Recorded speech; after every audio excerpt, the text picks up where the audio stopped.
the title of that song? It's Jesu Nazareti. Jesu Nazareti. You can type it. Jesu Nazareti. N-A-S-A-R-E-T-I. Jesu Nazareti. Can I see people type it down? For those that want to stream, download. Ma gbovasi koni. Now you will matter for my matter. Adani wale, you all matter, you know matter. Arubo ojo, obe matter mi sorry.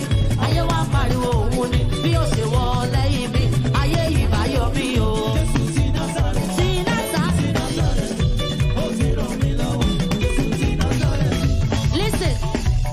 Listen. Oh we pay, now you will matter for my matter. Adani waye, you all matter, you know matter me. Arubo ojo, obe matter mi sorry.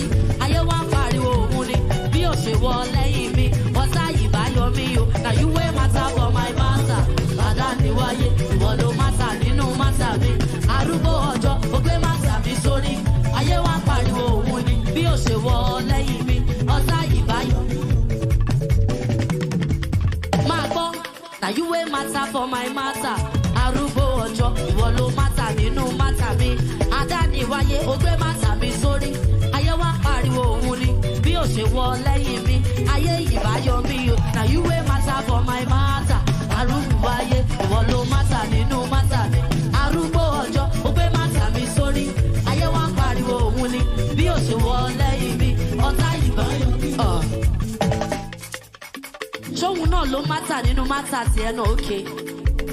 Jẹ́ kó mọ̀, na you wey matter for my matter. Àdáni wáyé, ìwọ ló matter nínú matter mi. Arúgbó ọjọ́, ó gbé matter mi sórí. Ayé wa ń pariwo òun ni, bí ó ṣe wọ lẹ́yìn mi. Ọ̀tá ìbáyọ̀ mi o. Ó gbé matter mi sórí. Ayé wa ń pariwo òun ni, bí ó ṣe wọ lẹ́yìn mi. Ọ̀tá ìbáyọ̀ mi o. Na you wey matter for my matter. Àdáni wáyé, ìwọ ló matter nínú matter mi. Arúgbó ọjọ́, ó gbé matter mi sórí. Ayé wa ń pariwo òun ni, bí ó ṣe wọ lẹ́yìn mi. Ọ̀tá ìbáyọ̀. Jọmọ Jésù ti Nazareth.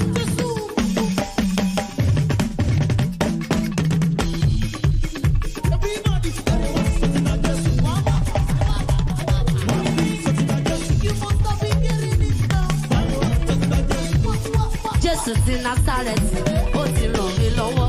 Jésù ti Nazareth. Ti Nazareth. Ti Nazareth. Ó ní jẹjẹjẹjẹjẹjẹ ó J-E-S-U-S. J-E-S-U-S orúkọ yẹn ó lágbára gan.